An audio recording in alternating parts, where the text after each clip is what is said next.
Why I hate the Red Cross. I'm sitting in the park near pier number 13 in Bangkok, Thailand,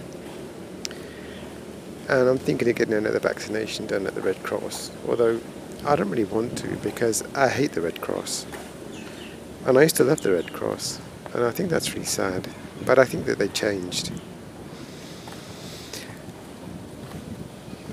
I remember when I first got into them, I was maybe 16, and I had a dream about a racehorse. I just woke up one morning and I dreamt about this racehorse that won a race. And I was standing on the stall shouting, "Come on, come on!" It was all like pretty exciting, and I saw it go first over the line. And when I went to look at the paper, there was indeed a racehorse running with that name. So I told my aunt, because I was underage, and she put a bet on for me, and I won a lot of money, and I felt really bad because it's a dream.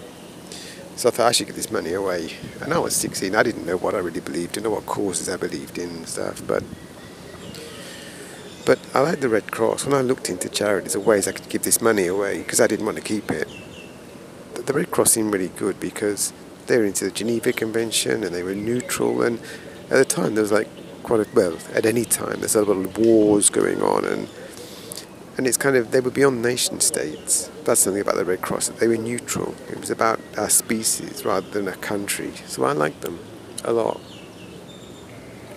And I've been supporting them for quite a long time, and being a middle-aged person that never got married, then my will is basically everything that I own would go to them. But now I've started hating the Red Cross. I've changed that will.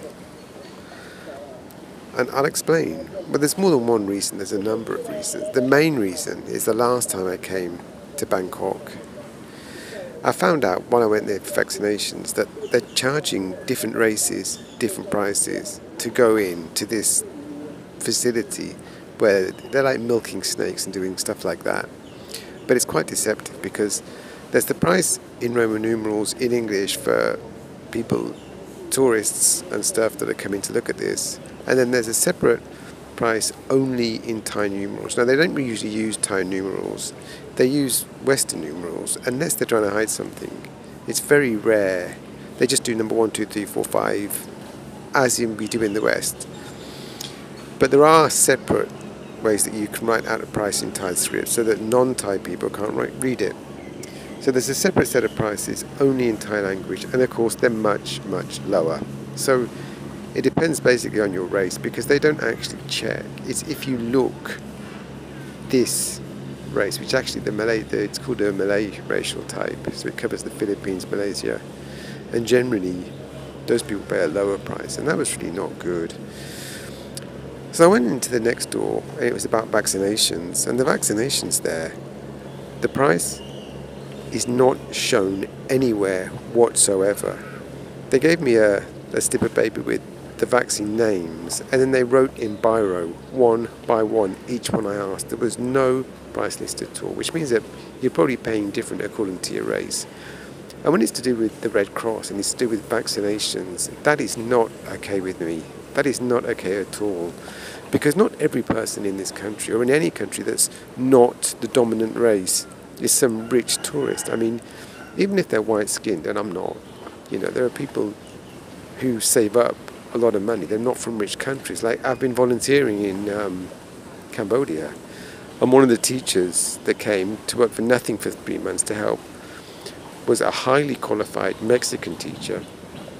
And of course he's paying all these foreign prices for everything, but actually he doesn't find Cambodia particularly cheap just because he's not from there. He saved up a lot for the experience to give something, but in real terms he's paying much more than everybody. Now you think of the amount of immigrants in this country, people who aren't actually Thai, don't have any right to the Thai health social care system, but could really do with the vaccinations. Now they're not going to get them because they're not that race. Now I'm not sure if they're charging the same price or not for vaccinations, but the fact that they're charging different prices for a Red Cross run attraction with a huge Red Cross symbol at the entrance, 2 sets of prices, the cheaper set for Thai-raced people deliberately hid in Thai language and not using Western numerals, which is not the norm, It's deliberately deceptive. So it could well be or not be that the vaccinations are race-based pricing, and that's what we're talking about, which means that people in this country who aren't rich and happen not to be the correct race can't get those vaccines. And I really think that it's not okay. I think it's not okay to the point that I don't want to leave my money to this charity. And since I've gone negative on the Red Cross, I found other things. For example, they ask you to contact them when you've made a will. And the reason being, when you're dead, they pester relatives, I'm told, to make sure that that money gets paid out to them, which in a way, if you vet it to them, is okay.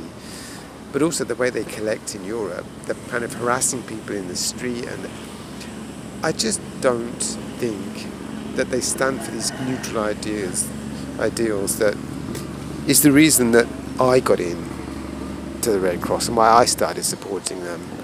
And now I've actually switched to other charities. So all in all, once the idea of neutrality and being beyond nation states and upholding the Geneva Convention and helping where help is needed beyond gender, beyond race, beyond nation state was a good ideal, but I think that the Red Cross is just not doing that now. And I just wanted to make this quick video so people know not to support these kinds of attractions. Thank you for your attention.